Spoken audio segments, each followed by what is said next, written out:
زما په سوشل میډیا باندې یو ویډیو وایرل شوی و چې هغه د بابو صاحب په باره کې وه او په هغه ویډیو باندې د بابو صاحب د فیملی ممبر زمانه خفه شو بیا خاص کر د ګړیالي چې کوم پښتانه دي هغه ټول زمانه خفه شوي دي زه د بابو صاحب نه او د بابو صاحب د څونه چې فیملی دي او د ګړیالي هغه پښتنو نه سوشل میډیا باندې یو ویډیو وایرل شوی و چې هغه د بابو صاحب په باره کې وه او ما د چا غلط انفارمیشن راکړی و او په هغه بنیاد باندې ما یو ویډیو ورکړی و چې هغه ویډیو په وجه باندې د بابو صاحب د فیملی ته او بابو صاحب ته ډېر زیات ټوک او درد رسېدلی و دا مهال زه موجود یم په سیټي تاڼه کې او زه د بابو صاحب نه معافي غواړم د بابو صاحب چې څومره فیملی ممبر دي او بیا خاص کر د ګړیالي چې څونه پښتانه دي دا ټولو نه زه چې معذرت غواړم معافي دې غواړم. السلام علیکم ګرانو کتونکو، امید لرم چې ښه به یې. کتونکو د مردان سیمې سره تعلق لرونکي ګړیالي سره چې کوم بابو صاحب دی، کوم چې د اختر سپوږمۍ لیدلې وه د هغې د وجې ورته شهرت میلاو شو د سوشل میډیا، نو هغه پسې ډېرو پښتنو ملنډې وکړې چا څه وې هغه وخت کې د هغه خاطر د سپینو ډکو ونکو ډېرې پراپیګنډې او ملنډې او یو څه بل څه پسې پښتنو وویل ما پې نه کړو د چند ویورز دپاره د چند لایک فالوورز دپاره د چند ډالرو دپاره د هغه بابو صاحب چې دی پښتنو کومه بېعزتي وکړه نو هغه تاسو ټولو کتلې وه په سوشل میډیا. ما ویل زه به په دې ضرور یو ویډیو کوم خو موقع میلاو نه شوه. دغه تصویر په سکرین سایډ ښکاري ویډیو به هم درته چلومه، ویډیو به پوره ګورئ د دې تصویر حوالې سره ټول حقیقت درته ښیم چې دا څوک دی او څه کار یې کړی او ولې دغه تورو تمبو ته تللی او سافټویر یې ولې اپډیټ شوی دی. نو دا د مردان سیمې سره تعلق لري، یو هلک دی په سوشل میډیا کار کوي، ویډیوګانې کوي، خلکو پسې سپور استغې بدې ردې وایي د خپلې مشهورتیا دپاره، د یو څو پیسو دپاره، د یو څو لایک فالوورز دپاره دی د خلکو عزتونو سلوبې کوي، د خلکو د مرګ پواګانې ګډوي، په خلکو پسې بدې ردې وایي، سپور استغې وایي. که بیکګراونډ یې ګوري نو هېڅ قسمه څه نه څه سرکاري ادارې سره تعلق شته، نه یې څه چېرته پریس سره شته، نه څه هېڅ سره یې څه واسطه نشته. خو ځان له یو پیج جوړ کړی په خلکو پسې ټوله ورځ ردې بدې وایي، سپور استغې وایي، د خپلې مشهورتیا دپاره د سستي شهرت دپاره دې خلکو څه ونه کړه. نو دې هلک د بابو صاحب د مرګ افوا په سوشل میډیا خوره کړې وه چې یاره بابو صاحب چې کوم د مردان ګړیالي دی سپوږمۍ چې لیدلې وه مشهور شوی د دغې نه ورته شهرت میلاو شو. هغه بابو صاحب افوا یې ګډه کړې وه، تصویر یې ورکړی چې یاره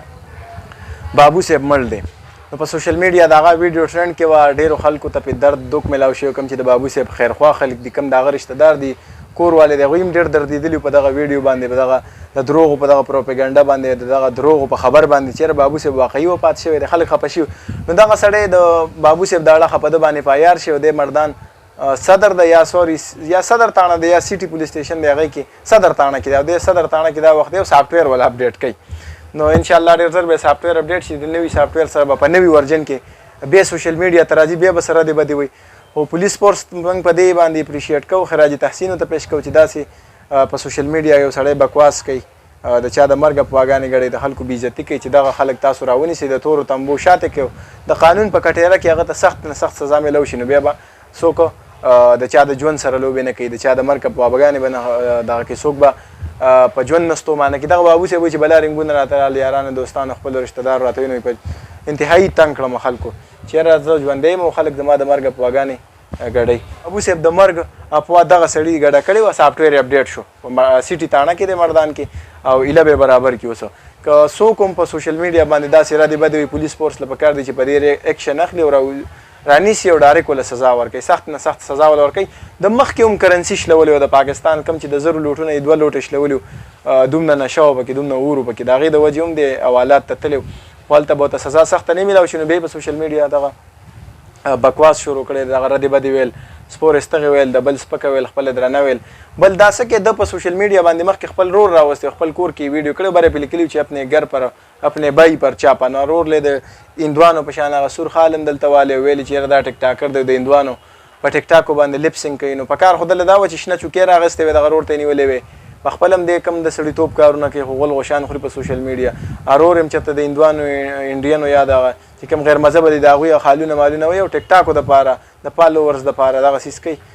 نو دا هم په سوشل میډیا راوست د ویوز دپاره، د فالوورز دپاره چې یاره رور باندې مې چاپه ده. نو هلکه ته که د سړي بچی او دا واقعي تا نه کشر رور نو چوکه ورته ونیسه، ته سوشل میډیا ته سره راولې، خو د شهرت دپاره، سستي شهرت دپاره. خو کمنټس نه ګوري په ځان پسې چې خلک پښتانه دته کوم ریاکشن ورکوي د د ویډیوګانو په بدل کې ردې بدې سپور استغې ورته وایي. نو خپله خور مور هم پرې نه ده ګرانه، د بل هم پرې نه ده ګرانه، خپله خور مور په خلکو کنځي. حکومتي سطح باندې پکار دی چې د سوشل میډیا باندې داسې یو سرچ اپریشن شروع کړي چې څوک بکواس کوي، داسې غول غوشان خوري، د خلکو د مرګ پواګانې ګډوي خلکو پسې ردې بدې وایي د چا خویندې میندې کنځي نو چې هغوی راونیسي قانون په کټېره کې ورله سخته سزا ورکړي او د سوشل میډیا دپاره هم یو قانون جوړ شي که څوک پښتانه موږ سره متفق ویډیو شیر کړي تر بلې ویډیو پورې خپل کوربه جلال صافي له اجازت ورکوي په دغه دعا سره چې چېرته یې ښاد آباد او بریالي اوسئ د الله په امان